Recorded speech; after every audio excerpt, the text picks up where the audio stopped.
Alors, dans ce podcast, je vais évoquer et détailler cette dimension de médiateur. Évidemment, il a un rôle, une fonction, bien identifiée dans le cadre de la médiation, particulièrement en lien avec le traitement des conflits, des tensions, des accords, malentendus, incompréhensions, tout ça, tout ce qui fait conflit. Donc, j'ai déjà évoqué en détail dans cet espace et ce temps qu'est la médiation. Mais plus particulièrement, là, cette fois, je vais le développer en lien, en écho avec l'apprentissage de cette fameuse approche de la médiation humaniste et cet apprentissage, je dirais, de la posture de médiateur. Qu'est-ce que le médiateur, quand on prend cette posture dans le cadre d'apprentissage, d'une formation, et puis évidemment qu'on va expérimenter dans des cas réels, parce que c'est ce que j'ai pu expérimenter à travers la médiation pénale et d'autres types de médiation, au sein aussi de l'éducation nationale. Voilà. Euh, c'est surtout ce que je veux mettre en lumière et vraiment vous présenter, c'est qu'est-ce qu'apporte cette expérience de s'entraîner à être médiateur. Donc pour ce faire, je vous rappelle le contexte, alors même qu'on vit dans des ateliers ou des contextes dits de formation. Il y a des mises en situation de médiation, donc je vous rappelle, l'idée de la médiation, c'est un temps et un espace de rencontre. Des personnes en désaccord, rupture de lien, rupture de communication, voilà, ont besoin en tout cas, de trouver un accord, de régler leurs conflits. Et l'expérience de médiateur, donc la posture médiateur qu'on va expérimenter en formation, va du coup révéler que fait et que ne fait pas le médiateur. Qu'est-ce qu'il fait, qu'est-ce qu'il ne fait pas. Et puis je le déploierai plus profondément, plus justement, de qu'est-ce que ça apporte de vivre cette posture, cette position, dans le cadre d'une interaction entre deux personnes qui sont voilà, en situation conflictuelle, de mésentente, etc. Qu'est-ce que ça lui apporte? Qu'est-ce que ça nous apporte? Qu'est-ce que ça renseigne? Qu'est-ce que ça nous fait bouger, évoluer en nous-mêmes?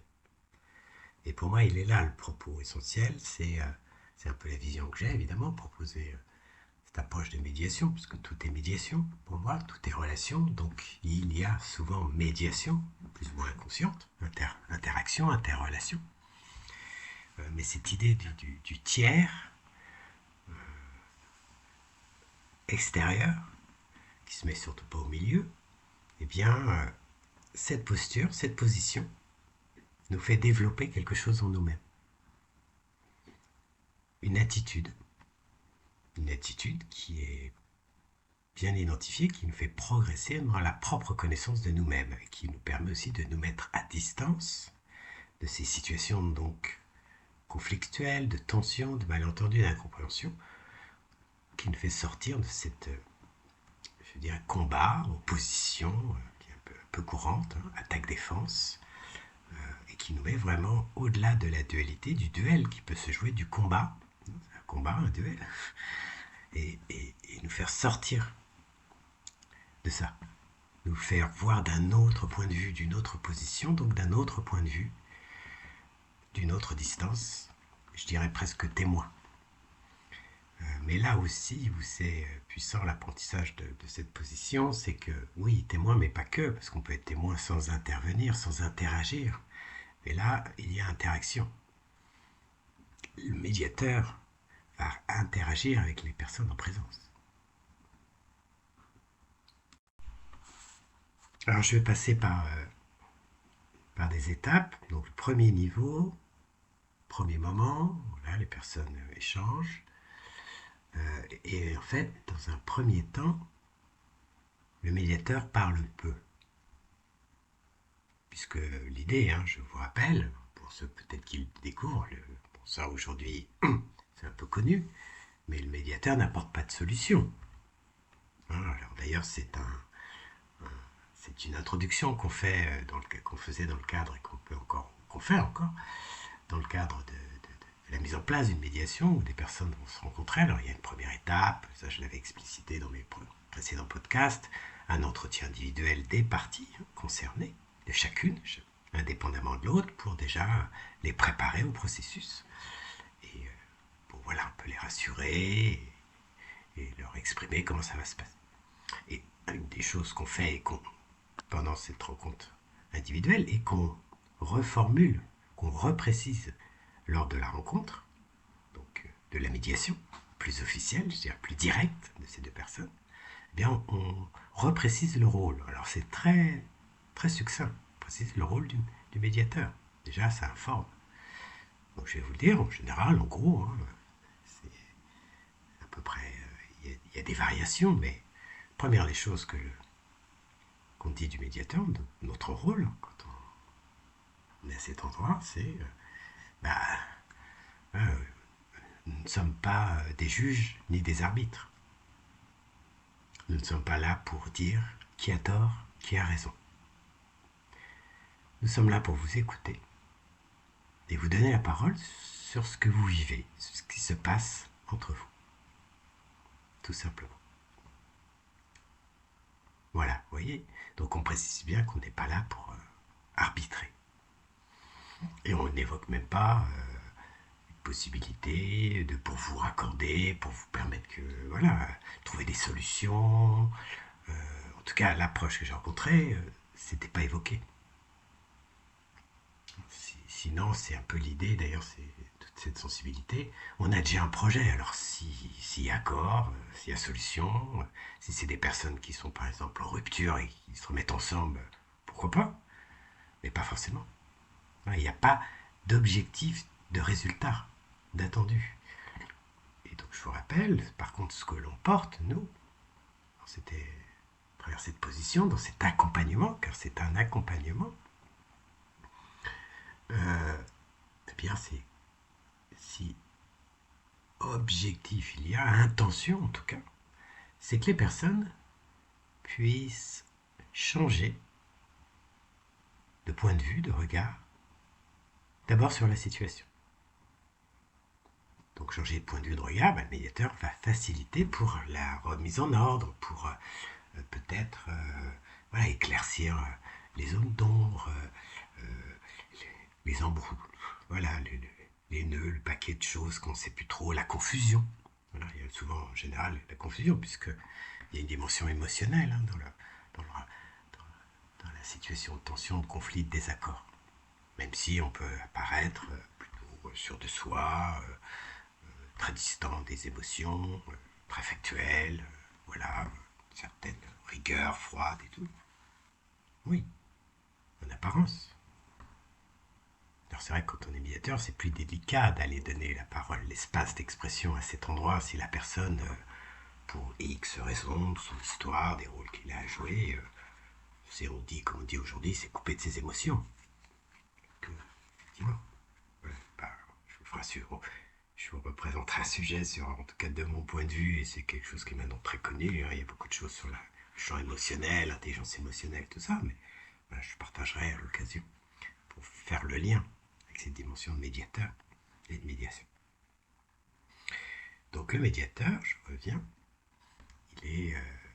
son idée donc c'est de permettre de changer de regard sur la situation. Et puis, un autre qui vient s'y accorder, s'y associer, ce qui se passe la plupart du temps, c'est de changer de regard sur l'autre, vis-à-vis de l'autre. Cette personne avec qui il est en conflit, en rupture, en désaccord. Voilà. Changer de regard, de point de vue, de perspective, de le voir un peu autrement. Tout simplement, d'abord. Il n'y a pas de... qu'il change d'attitude, etc. Non. Il y a un changement de regard vis-à-vis de l'autre, quelque chose qu'il n'avait pas vu, pas bien compris. Voilà. Et puis, troisième degré, niveau, je dirais, c'est de changer de regard vis-à-vis de soi-même.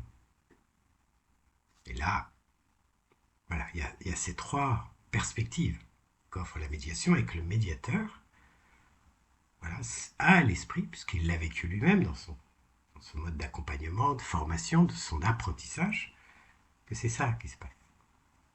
Et puis après, voilà, il y a des décisions de prise, des actes, voilà, à poser, avec un certain cadre, avec un certain accord. Il peut y avoir voilà, des expressions d'excuses, voire de pardon.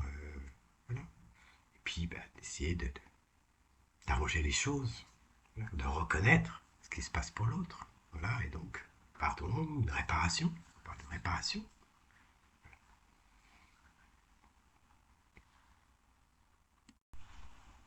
Donc à partir de ça, eh bien, comment, qu'est-ce qui va se passer justement dans l'apprentissage? Qu'est-ce qu'on nous faisait rencontrer, qu'on nous faisait nous entraîner à ouais, c'est plus fort que moi, j'allais dire à faire, mais non, c'est pas à faire, c'est à être. Voilà. Qu'est-ce qu'on nous entraînait à faire? Puisqu'en fait, cette approche, c'est une voie de l'être. C'est l'idée du savoir-être, comme on disait beaucoup dans d'autres cultures, mais c'est vraiment une voie de l'être. Et le faire, bien, ensuite. Et puis on peut obtenir quelque chose, un avoir. Mais c'est vraiment aussi une école, un apprentissage, oui, une école, une voie de l'être, un retour à l'être. Donc en tant que médiateur, je vois, en prenant cette position, cette posture, bien, on est amené à faire des choses. Alors première étape, premier degré, c'est être miroir. Premier, sur la base sur laquelle s'inscrit le médiateur, la posture de médiateur, l'approche que j'ai rencontrée, est miroir. Alors, ça permet aussi d'aller vérifier et d'aller connaître les niveaux de fonctionnement de l'humain, mais assez succinct. Hein. Voilà, on est fait d'émotions. Voilà. Et on sait que quand il y a des accords à tout, au fond, il y a de l'émotion. L'émotion, des sentiments. Des sentiments de frustration, d'insatisfaction, des sentiments, on peut avoir une émotion de colère, voilà, d'injustice, enfin, oui, d'injustice, un sentiment d'injustice, bien que c'est relié à une valeur, mais voilà, ça c'est. Il va falloir voir qu'est-ce que signifie la valeur pour la personne, le sens de la justice. Mais déjà, c'est sentiment d'injustice. Hein, on peut avoir du déni. Non, c'est pas possible, voilà, c'est n'importe quoi. Donc le médiateur va juste capter, percevoir à travers ce qui se dit et ce qui ne se dit pas, surtout. Alors ce qui ne se dit pas peut se percevoir, se voir en partie, s'observer à travers ce qu'on appelle le non-verbal, hein, voilà, le corporel qui évoque un certain nombre de choses. Donc il va se faire le reflet de ça. Il va formuler, il va exprimer. Donc l'importance pour le médiateur, hein, c'était une étape aussi d'apprentissage importante, c'est d'enrichir son vocabulaire des sentiments, du champ émotionnel. Ça vient au fur et à mesure. À peu par expérience. Donc il va se faire ça d'abord. Et pas, ouais, proposition. Je sens ceci, je sens cela, je vous sens comme ci, je vous sens comme ça. Tout simplement. Des effets miroirs, des échos de ce qui est perçu en termes de ressenti. Pour donner la parole à, parce que le médiateur donne la parole, par son écoute, mais aussi par son interaction, c'est-à-dire dans sa prise de parole, pas pour dire ceci et cela, pas une analyse, c'est propose. Puis la personne va interagir, réagir, souvent au départ, parce qu'il y a de l'affect qui est là, réagir et puis interagir avec ça, et puis voilà, il va se dire à partir de là. Non, pas du tout, je ne suis pas du tout en colère, des ouvertures, ce qu'on appelle dans le champ de la communication classique, hein, et aussi que j'ai pu rencontrer dans des approches de formation de la médiation, la reformulation. Plusieurs types de reformulation. Mais en tout cas, l'approche que j'ai rencontrée, d'abord, elle nous disait, elle avait coutume de nous dire, femme, et j'en vois tout le sens, j'en ai vu tout le sens et j'en vois encore plus le sens aujourd'hui, le médiateur se coupe la tête. C'est un peu bizarre. Il ne s'agit pas de... Hein, bon, voilà. On est parvenu au temps de la Révolution française. Mais évidemment, c'est une image, vous l'avez compris. Donc on arrête un peu le mental, c'est-à-dire le mental analytique. Donc on est bien dans un cadre de non-analyse. Ce qu'on rencontre dans plein de formes de thérapie aujourd'hui, quelque part, je reviens, la médiation est un temps et un espace de thérapie aussi, de bien-être, de prendre soin de l'humain, de l'être. Voilà, à travers ce qui se dit, ce qui s'est dit, donc il y a une dimension oratoire, bien sûr, mais ressentie aussi, vécue. Donc voilà, les miroirs. Et puis, ça c'est un des ingrédients. Et puis deuxième aspect aussi, questionner. Alors on rentre dans l'idée de maïeutique. Hein. Même le miroir était quelque part une forme d'invitation à la personne de s'exprimer un peu plus, peut-être de préciser son propos, ou de dire vraiment ce qui se passe pour elle, que l'autre l'entende en face. Ça, c'est la spécificité. On le fait en thérapie, c'est-à-dire que la personne qui est accompagnée, ben, voilà, selon les approches, quelles que soient, quand même, globalement, on écoute et on donne la parole à la personne. Qu'est-ce qui se passe? Et là, c'est un vis-à-vis. Et elle peut me parler de son mari, de son conjoint, de son collègue. L'autre n'est pas là. Donc, ça se dit en intimité, en huis clos, quoi, voilà, avec l'accompagnateur, le thérapeute, et tout, le coach, blablabla. Bon, bah, ça a utilité de faire avancer la personne vis-à-vis par rapport à elle-même. Comment elle voit les choses, comment elle les ressent. C'est bien de son propre point de vue. Mais l'autre n'est pas là. Et c'est en ça que la force de la médiation, c'est-à-dire de cette rencontre de deux personnes qui sont en désaccord, et en fait souvent, voilà, qu'on a certains mal-être, qui peut se manifester juste par une gêne, un inconfort, voilà, c'est discret. Mais il y a un mal-être profond. Certainement, il y a une souffrance qui se vit. Alors, à des degrés différents selon la situation, qui va venir renvoyer à des souffrances plus profondes. Et le médiateur, bah, il va faire écho à ça. Pourquoi pas juste pour voilà, s'en repaître, voilà, pour faire du pathos, comme on dit, plonger dans le drame, enfin pour exploser de drame. Mais en fait, effectivement, l'idée, ça va être de faire des plongées un peu. Et ça, c'est le médiateur ou les médiateurs en présence, ou la médiatrice, hein, voilà, ça peut être homme ou femme. Et bien ça va être aussi faire partie du médiateur de sentir finement, voilà, d'avancer touche par touche. C'est une attitude de délicatesse, donc d'écoute profonde et d'ouverture à l'autre au-delà des jugements. Aucun jugement. Aucun jugement. Et c'est vraiment une école du non-jugement. Un apprentissage qui nous permet de défaire nos réflexes de jugement. Ça ne veut pas dire qu'aujourd'hui je ne fais plus du tout de jugement avec d'autres médiateurs que j'ai pu rencontrer. Mais on sait que c'est. Et que l'idée c'est d'aller au-delà du jugement. Au-delà du préjugé, au-delà des jugements. Et de rencontrer l'autre au-delà de ses rôles, de ses fonctions que je lui ai attribuées, de ses qualités soi-disant, je le connais bien, il est comme si, des personnalités, des traits de caractère. Oui, c'est ça. En tout cas, l'approche que j'ai rencontrée, et c'est ça qui m'a plu, il y a une dimension vraiment philosophique, je dirais même spirituelle en termes d'esprit, c'est rencontrer l'état d'esprit de l'autre, au-delà de ce qu'il montre, de ce qu'il peut dire, au-delà des apparences.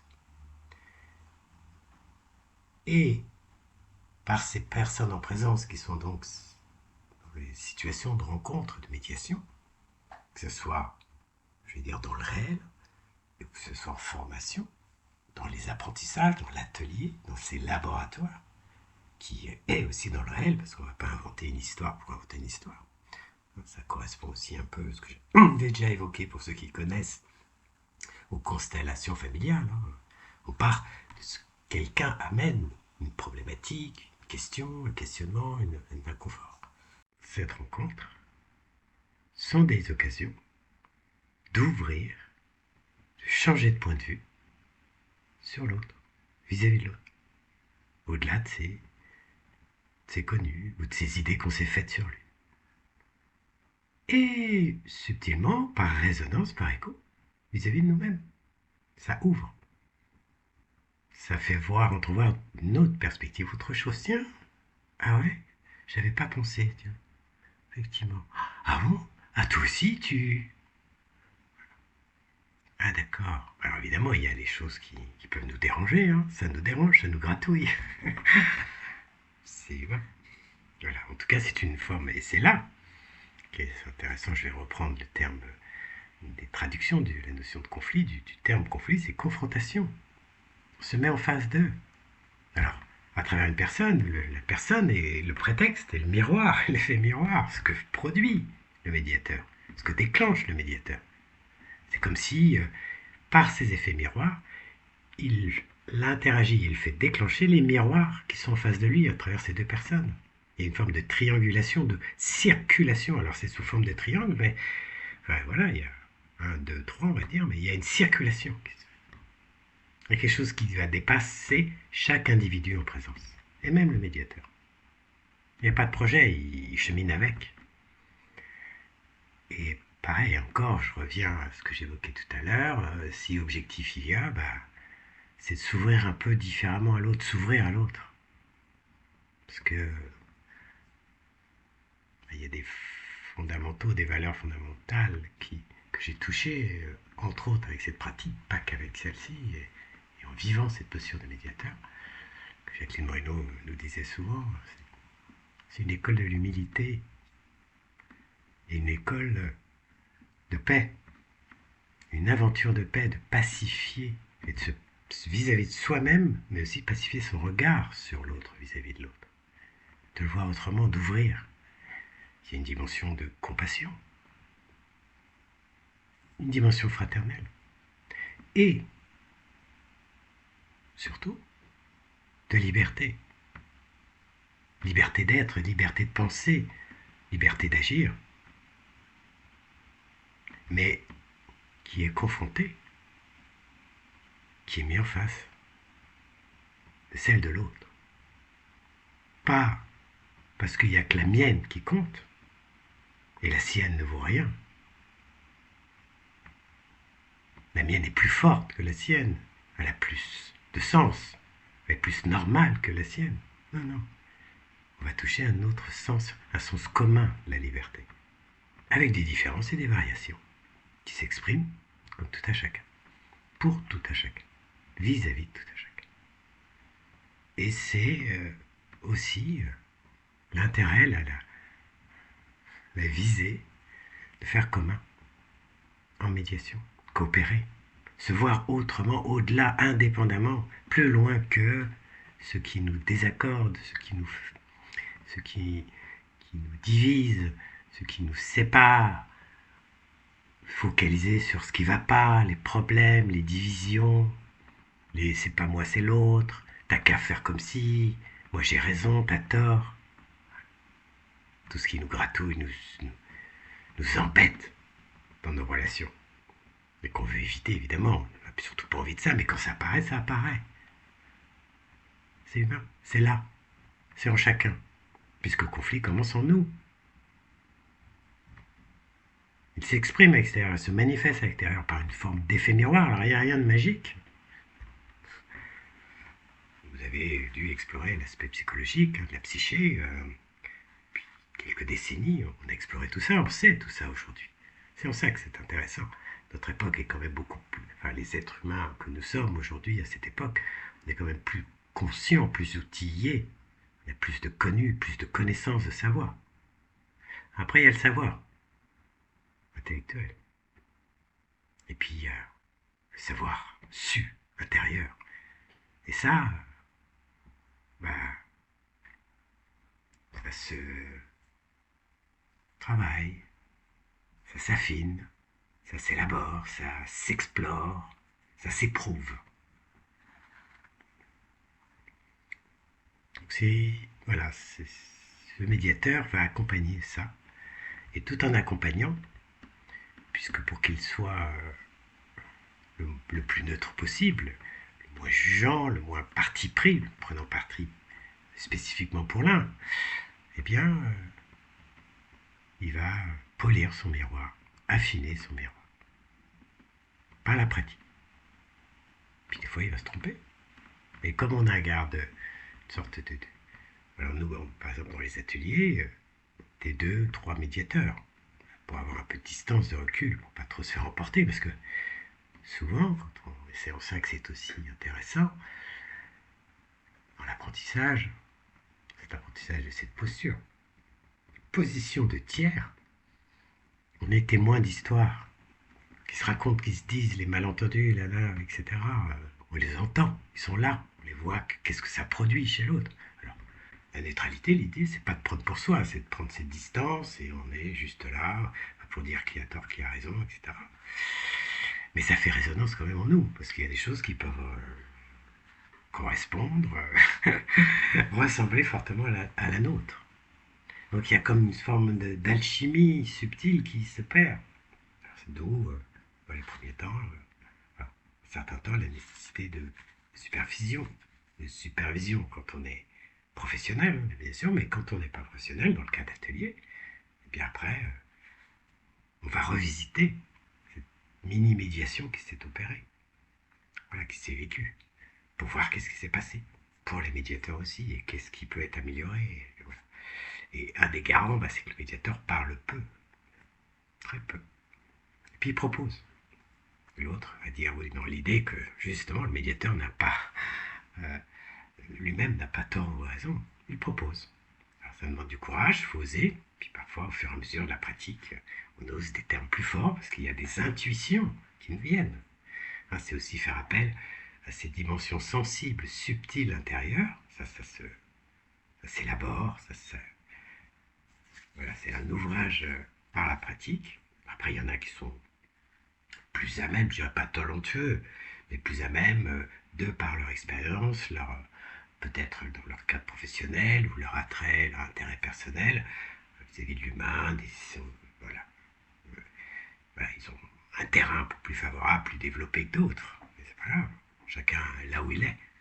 Si chacun là où il est, il pouvait contribuer à être par moment dans des interactions entre amis ou avec des collègues, ou etc., faire un peu médiation en prenant cette position, cette attitude un peu de retrait, d'écoutant et de renvoyer un petit peu pour permettre aux personnes eux-mêmes de démêler ce qui est emmêlé, de s'entendre autrement, de se comprendre autrement et de s'écouter un peu plus pour mieux se comprendre. En tout cas, à ce moment-là, par rapport à une situation, s'éclaircir un peu, sortir du bruit, l'agitation, calmer un peu les choses, calmer, calmer, poser, ralentir. Donc c'est une fonction d'importance à notre époque. Il faut aller vite, des réponses rapides, faciles, efficaces. Des solutions, tout de suite. Problème, j'appuie sur le bouton. J'ai la réponse. Oh, super. Ah oui, mais j'ai un autre problème. J'appuie sur le bouton, réponse. On appuie sur des boutons. D'ailleurs, on s'appuie des boutons les uns sur les autres quand on interagit. Sur le sens de la relation, quand une relation c'est la compliquée, où il y a de la confusion, on ne se voit plus vraiment, on ne s'entend plus vraiment, on ne se comprend plus, et puis il y a la sensibilité qui est touchée, on va appuyer sur les boutons.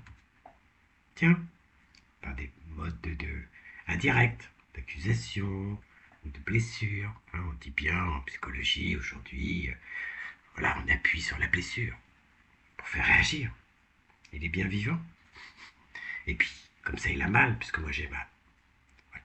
Je ne vais pas trop rentrer en détail là-dessus.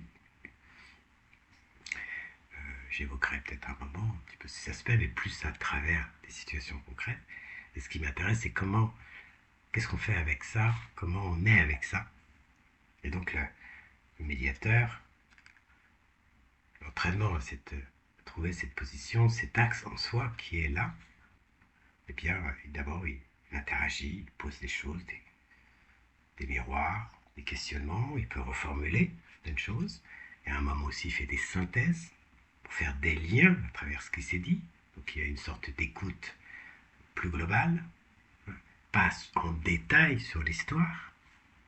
Fondamentalement, d'ailleurs, je l'avais déjà évoqué dans un précédent podcast, ne s'intéresse pas vraiment à l'histoire. On va s'intéresser à ceux qui font l'histoire, c'est-à-dire les personnes en présence. Qu'est-ce que ça dit d'eux? à travers ces histoires qu'on se raconte, qu'est-ce que ça dit de nous? Qu'est-ce qui est touché chez nous? Qu'est-ce qui se passe pour nous? Quel sens on donne aux choses? Parce qu'il y a un moment, l'idée c'est pas de rester que dans le champ émotionnel, on remonte vers la raison. Pour faire résonner cette raison, cette quête de sens, on passe par la notion de besoin, hein, satisfaction, insatisfaction, voilà, de pouvoir en tout cas le formuler, pas forcément que l'autre y réponde. Ça, on retrouve les aspects de la communication non violente, hein, voilà, un des aspects. Puis il y a la valeur, le sens qu'on a, le sens qu'on donne aux choses. Il y a notre histoire, évidemment, notre vécu. Mais c'est ce qui intéresse cette approche, enfin, ce qui intéresse, entre guillemets, intéresse, mais en tout cas ce à quoi va être attentif et va euh, tenir compte, accueillir ce qui est là, ici et maintenant, ce qui apparaît, ce qui jaillit, à travers ce que se disent les personnes. Ce qui se vit là, dans ces êtres, par la parole. Nous sommes des êtres de parole. Et après, il peut évidemment y avoir des actions. En accord, retrouver de l'accord, je vais finir là-dessus. Je reprendrai, je pousserai un peu plus, je referai un podcast sur cet art du médiateur, cet art de la position, enfin cette expérience de vivre cette posture, de s'entraîner à l'installer, à l'acquérir, voilà. Et et en quoi ça nous transforme nous-mêmes. Donc je reprends, c'est à propos de l'accord, c'est effectivement comment dans ce temps de médiation, comment voilà, un accord finit par se trouver, comment chacun s'accorde et à retrouver un accord, une forme de musique commune, je le dirais comme ça, pour ouvrir à une prochaine étape, soit dans leur relation de continuité, soit en tout cas aussi un accord en eux-mêmes, en intérieur à eux-mêmes. Car c'est bien de ça qu'il s'agit aussi. Si on peut bouger vis-à-vis de l'autre, s'ouvrir, accepter mieux l'autre, parce qu'il y a des parties en nous que nous avons aussi acceptées, et bien souvent surtout reconnues chez l'autre, même si elles ont leurs variables, leurs différences, leurs certaines musicalités différentes, mais ces deux mises ensemble peuvent créer autre chose, une autre musique. Pourquoi pas une symphonie? Voilà. Donc comme je vous disais un peu avant, je vais refaire un prochain podcast où je reprends un peu de façon synthétique. Je vais reprendre de façon synthétique ce que met en évidence la pratique, la posture de la pratique, l'entraînement à la posture de médiateur dans le cadre de médiation. À savoir, surtout moi, ce qui m'intéresse, ce qui me stimule, me motive dans les projets à venir, que ce soit au sein de mes ateliers ou d'autres choses, c'est de faire aussi envisager ce que cela comment cela peut nous servir dans notre quotidien relationnel avec les autres. Puisque, oui, médiation, j'en parle pas mal, j'en ai pas mal parlé dans le précédent, un espace, un temps de rencontre, mais là où le point d'orgue est important, c'est cette position, cette posture de médiateur. On peut tous être amenés à développer en soi, vis-à-vis de soi et par rapport à l'autre, pour faciliter nos relations et bien sûr notre communication à travers ce sens de l'écoute mutuelle. Voilà, merci de votre attention, de votre écoute. Et puis je vous dis à bientôt. N'hésitez pas pour le petit pouce si ça vous a parlé, pour m'encourager, en tout cas surtout pour encourager la chaîne, à partir des témoignages et des propos que je partage. Et puis voilà, si ça vous parle, abonnez-vous. Je vous dis à bientôt.